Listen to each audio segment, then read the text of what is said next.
How to install WordPress on a temporary URL. Want to test out a new WordPress theme or plugin before you use it on your live website? Install WordPress on a temporary URL. First, log in to your Hyper.Host panel. Click on the website's icon in the Manage Services section. Click on Manage and choose Install Wizard icon under the WordPress Tools section to open a new tab for WordPress installation. Choose your preferred language and click Continue. Next, add your website title and choose a username and password. Add your email address and click Install WordPress.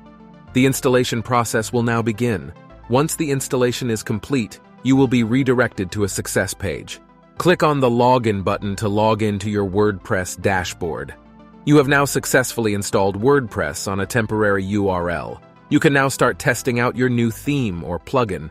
Once you are satisfied with the results, you can then publish your website on your live domain. Don't forget to create a backup of your website before you start the installation process, so you can restore your website to its original state if anything goes wrong.